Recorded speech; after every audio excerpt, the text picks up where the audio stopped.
మూడు ప్రధాన కూడళ్లలో మంత్రి నిమ్మల రామానాయుడు వేసవి మజ్జిగ చలివేంద్రాలను ప్రారంభించారు. ప్రతి ఏడాది ధర్మారావు ఫౌండేషన్ ఆధ్వర్యంలో ఈ కార్యక్రమం నిర్వహిస్తున్నట్లు తెలిపారు. అలాగే జిల్లాలో డీజిల్, పెట్రోల్ కొరతపై కలెక్టర్, జాయింట్ కలెక్టర్లతో టెలికాన్ఫరెన్స్ నిర్వహించి సమీక్షించారు. కృత్రిమ కొరత సృష్టించి బ్లాక్ మార్కెటింగ్ చేస్తే కఠిన చర్యలు తీసుకుంటామని హెచ్చరించారు. పలు కంపెనీలు అర్ధాంతరంగా సప్లై తగ్గించడం వల్ల సమస్య ఏర్పడిందని చెప్పారు. పెట్రోల్, డీజిల్ సరఫరా పెంచి 1-2 రోజుల్లో సమస్యను పరిష్కరిస్తామని మంత్రి నిమ్మల చెప్పారు.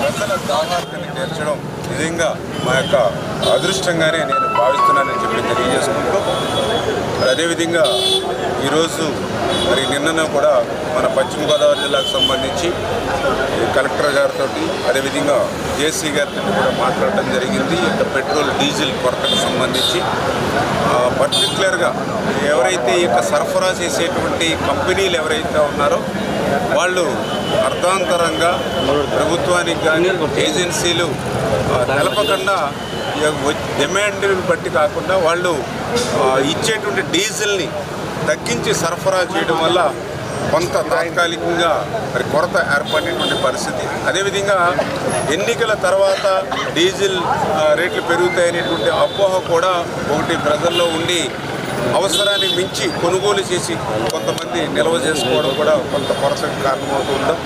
అదేవిధంగా లాస్ట్ 3 రోజులు కూడా ఈ యొక్క సాంకేతికమైనటువంటి కారణాలతోటి ఎలక్ట్రిసిటీ, పవర్కు సంబంధించి కూడా కొంతమేర అవాంతరాలు ఏర్పడినటువంటి స్థితిలో కూడా యొక్క పవర్కి దృష్ట్యా దీనికి డీజిల్కి డిమాండ్ పెరగడం, ప్రజల దాహార్తి. గుంటూరు జిల్లాలో పెట్రోల్, డీజిల్ కొరత రోజురోజుకి పెరుగుతుంది. పలు బంకుల్లో డీజిల్ నో స్టాక్ బోర్డులు, మరిన్ని బంకుల్లో పెట్రోల్ నో స్టాక్ బోర్డులు కనిపిస్తున్నాయి. ఇంకా కొన్ని ప్రాంతాల్లో అందుబాటులో ఉన్న ఇంధనాన్ని 500 రూపాయలలోపు మాత్రమే వాహనదారులకు ఇస్తున్నారు.